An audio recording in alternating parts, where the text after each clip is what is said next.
Hey guys, welcome back to Pros Pod. This is Eric at WHSK at Bloomsburg University. I'm here with my guest, Adrian. Adrian, would you like to introduce yourself? Sure, my name is Adrian McLaughlin. I'm 55 years old. I am a registered nurse for the last 33 years, and I work a lot. I have two grown children, one in Florida and one in Bloomsburg. Awesome. So Adrian, I have a few questions for you today regarding social media. Okay. First question was going to be, what is your favorite social media app to use? Well, probably Instagram, because it shows me all of my music. I'm a huge concert goer. I can follow all of my music, find out what concerts are around, and I love to follow current events. I watch ABC News, NBC News, because working so much, I don't get really much of time to watch television. Awesome. Do you think it has impacted your life in some sort of way, whether it be positive or negative? Well, I think when it first came out, I was a little bit infatuated with it. That has kind of worn off. I'm a little disappointed. I have a lot of pros and cons about social media today, the different platforms, the age of the children, and yeah, so I do some social media. Not a whole lot. Could you go over some of the pros? Yeah. So the pros are, like, being that I love music, I can look on Instagram. That's where I find all of my concerts, all of my extracurricular activities that I like to do outside of work. And I love, again, current events. I follow all of my news channels on there. As far as Facebook, I like to do Facebook because I'm able to follow my family members on there.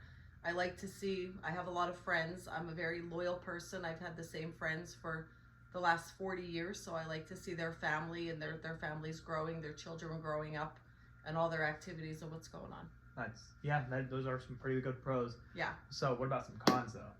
Cons, not too many cons for me because I know when to put the phone down. I do work with quite a young generation, and I get very, very annoyed with the kids on the phone. Yep. I think that, unfortunately, there's a lot of bullying on social media. I honestly feel horrible for this younger generation.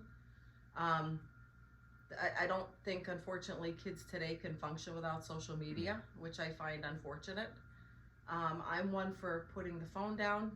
I'm not terribly religious, but I like to sit quietly. I have a very high demanding job.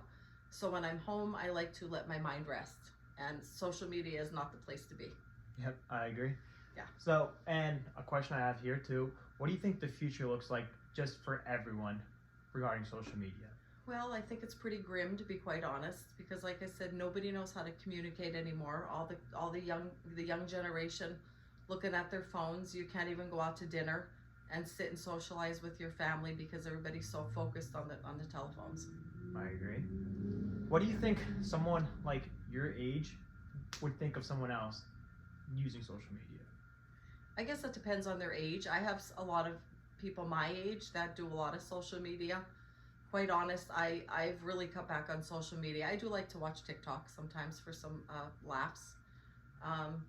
But otherwise, I would say I dramatically decreased my social media probably over the last year.